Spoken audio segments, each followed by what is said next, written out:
Z'ensonga za liani skin kw'otadde ne Pallaso simanyi na kumanya kuba zo buli kadde zeeyongera okulinnya enkandage nga ngendo baterako mu video mu maaso awo kuba munange zonna ttiimu tezaagala kusimba zonna zaagala zirage nti zikola ki zisinga ziyina amaanyi ngenda kuba mbibateerako mu maaso awo naye nga sinaba kuba nga mbibateerako mbadde mbasaba video eno mugimpeereka like era nensaba mukwano gwe wenna ate naba kusubscribinga wano ku Subiya News Extra nti mukwano subscribinga era onyigende mu notification bell oleme kusuubanga buli kimu kyonna kye mba nteekayo kasooke nkutandike n'abaana ba TikTok kakyabingi ke bakoze mu Liani Skin kw'otadde ne Pallaso then tumale tweyongereyo nkulage nga bwe batandise kugamba bo munange abatimbula ebipande bya Pallaso tebannaweera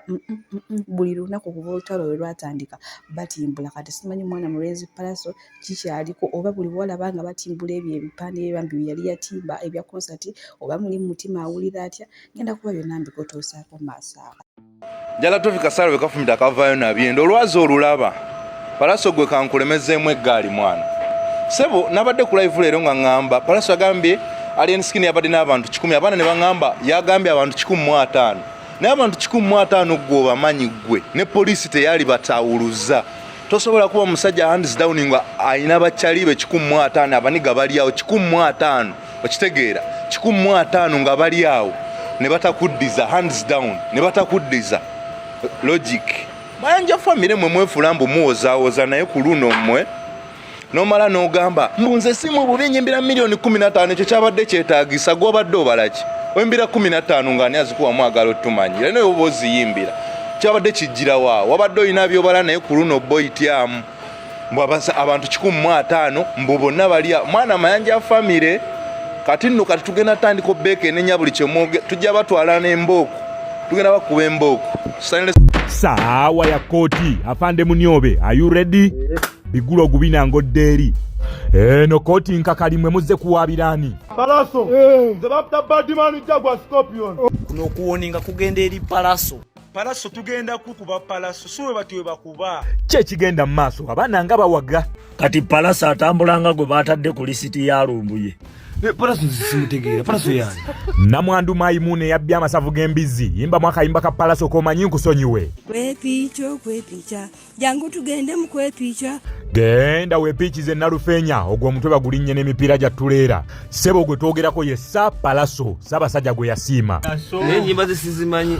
musajja yaliko mu Amerika mbwe ennyimba ze tozimanyi wamma Uncle P Sumulula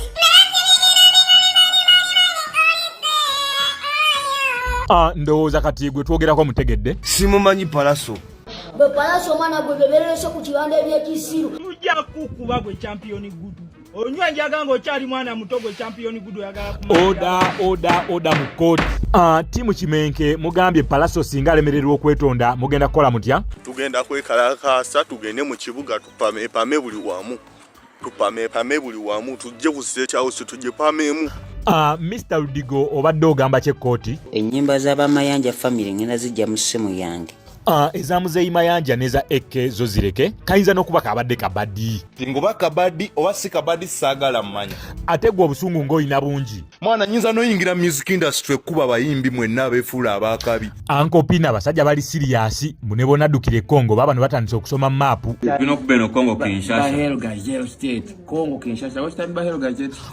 champion sindika obubaka eri Uncle P ati gwe Pallaso kyenkugamba gwe akavuluko kayinza n'obutabeerayo boy sebo Uncle P champion agambye mutosobola kuyimba nga waali wamma Uncle P Sumulula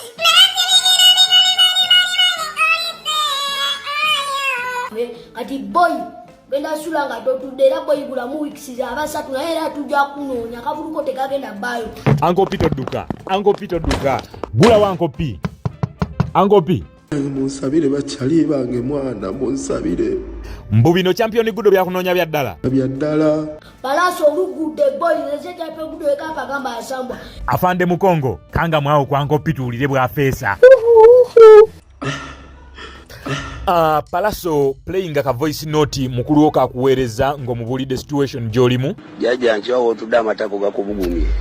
amagundi ago kubuguma mu lulimi olulooya kiyitibwa batako motoko vokoto kongo munyo omunoonyereza wa kooti bw'otunuulira katambi ako olowooza ani yakubye munne oli atatadde nja yandabikira ng'eyakubye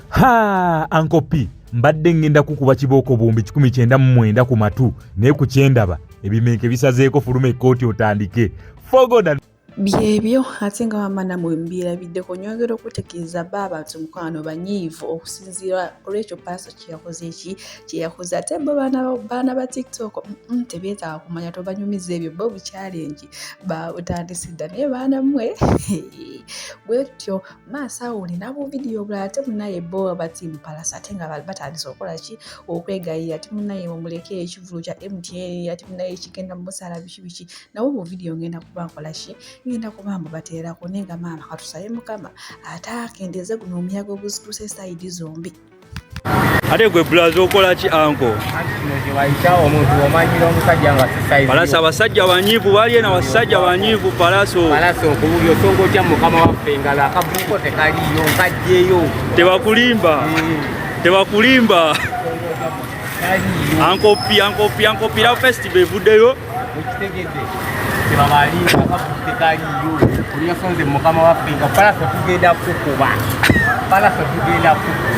akitegedde anko era najjayo kavu manya nti tugenda baliisa agamba yasamba tugende bubo obukundi bwe bono obupapajjo nobadise Pallaso ekivulu kyavuddeyo dda abasajja bakitupanguludde Pallaso kakasa nti obeera mu nnyumba mokka muddemu omugambe obeera mu nnyumba mokka kuba tugenda kukukuba byebyo zo sayidi zombi gikyali mitawana myereere bannange akatusaba ate eno embeera eterera ate era kankolekeze ka vidiyo akalala munnange ate bo nga bagamba munnaye taatasonyiwa munnange bwali butamanya bwali busungu bwa ttumbeezi bannaye kambateereko ka vidiyo Nedda alien skin nedda chokola kibi alien skin kiriwa kiti nakoze video nga nyombesa alien skin kwetondedde ne alien skin badensa batukole ekintu kinu fena tuli bana ba ghetto alien skin temukuba show ya mwana alien skin tokuba love fest muganda wange tuleke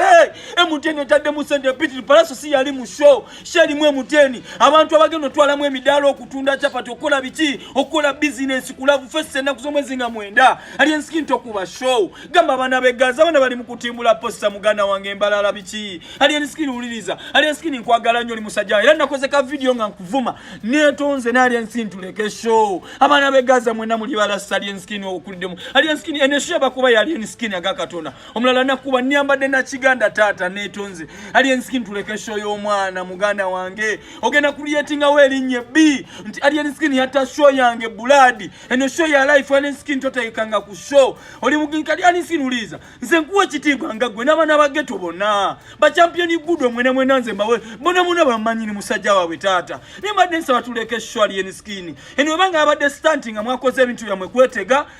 stunt yayise ebintu bigenze mawulire mwonna mwana alien skin nakuziweddeyo mbadde nsaba Pallaso agenda vayo yetonde yes nenza asose nyamande na kiganda alien skin I give you respect alien skin oli mwana wa ghetto tuwali kyotamanyi shoji manyi tata tukuwa ebiranga tu abana bali ku TikTok bakuba show what is going on mwana show tujireke yoka nebiri bibere byoka bagana wange mbasabye just tubere ku music wa Pallaso tujewe ekintu Pallaso kye yakoze ensobi yes muliriza naye mbadde nsaba tudde ku show ya Pallaso ne music wa Pallaso ebya okulwana so tubire ebyempisa za Pallaso so tubire kerimanye family mugimanyi ne tata alien skin nsabye oli wa manyi nkukiriza alien skin oyina amanyi ne tuleke show yo mwana tulekela bu festival nange alien nkwetonedde tata abayaye bona champion gudo mwena bokuti mbetonedde abayebe Gaza ne tuleke show bagana manga maziga gasho batekamu buwumbi mu show emuteno gena jigamba cyali yeni gwa kulietinze wene erinye bieri ya show tuleke Pallaso tokyakwata namba yange nayenzo kukubira essimu sinoonya tiketi za bwerere ndi musajja asobola okweyingiza mu kivulu kyo n'entuula ne ku table naye kikunkubisiriza essimu Pallaso nga kyenkugamba kye kino Pallaso omanye entalo gye zituusizza famire yo entalo z'abayimbi n'entalo zino ez'ekisirusiru eza ghetto z'abatwalamu omuntu mulamba AK47 yafe ebitategeerekeka bya beef ntalo n'abantu batalina buvunaanyizibwa n'abantu batalina kye bafiirwa Pallaso oli musajja mukulu olina family ate olabye ku bizibu byensi ndi AK47 yandibadde leero wali mulamu yafa ne family tefunanga justice lwantalo zino abavubuka abo basobola okukuwaga nti tujja kulumba abaana ba ghetto tujja kulumba enkambi eri naye njagala kujjukiza AK47 bamusanga mu Kabuyonjo teyagenda na gaali ebyatuuka ku radio bimanyi bulungi era buvuyo ne bitwala obulamu bwe naawe byebintu byebimu otadde obulamu bwo mu mikono gy'abantu abatalina kye bafiirwa sikubira simu Pallaso kwegayirira kumpa tiketi kujja mu kivulu kyonsobola ogigula nyamba bulamu bwo ekyatta radio ekyatta AK47 kikyayinza okutwala obulamu bwo kukyendaba ku internet abantu abatalina buvunaanyizibwa abakolera ku maanyi g'enjaga nga beewera basobola okusanga bulungi nnyo ne bakuzingiza awantu awatali muntu yenna ne batwala obulamu bwo nga bwe baatwala obwa radio nga bwe baatwala obwa muganda wo AK47 Pallaso essimu gye nkukubidde mbadde nkulabula ove mu bintu eby'ekisiru kubanga obulabe n'obubi bwe buleese mu famire yo obumanyi mwina bamulekwa mwina abalongo nga taata waabwe tebamulabako nga temwina na kye muyinza kubagamba nti yafa kino wabula bino amaanyi g'ekivubuka njagala olowooza ennyo ku famire yo omanye ne weekoma ku bantu abalina kye banoonya mu bulamu omanye ne weekoma ku muntu atalina kyafiirwa bano abali ku maanyi g'enkoola amaanyi g'enjaga omanye weekoma okutankuula nabo entalo omanye weekoma nabo mu ntalo omanye wawoobakoma ensaawo yavaawo dda Pallaso essimu gye nkukubidde mbadde nkukubira kukulabula nakutangazaamu nga muvubuka munnange sikusaba tiketi nze siri mu levo z'abantu basaba tiketi za bivulu nina sente ziyingire obuvulu nyamba bulamu bwo va mu byekisiru kola ekisoboka olabe nti ojja obulamu bwo ne future yo mu mikono gy'abayaayo okulwana entalo za ghetto ezo kyekyo kigambo kyange message mugintambulize etuuke wa Pallaso mumugambe tukyalina amaziga tukyalina ennyiike eya AK47 tukyalina ennyiike n'amaziga ku maaso gaffe agaale olwa radio okufa ebitategeerekeka beef says ne basanga omuntu ne bamukuba nti naye wakuba ono byatwala obulamu bw'abantu Pallaso ojja kuleka abaana bo bano abavubuka tebalina kye bafiirwa bo baayiseeko dda bali ku maanyi ganjaaye omwana akusange nga ne bye mwalimu tabitegeera yagamba wakuba fazza simanyi wakuba gundi waffe akuba akabuloka ku mutwe offe oleka abaana bo byebye byange simu oba ogikwata oba togikwata kasita message ogifunye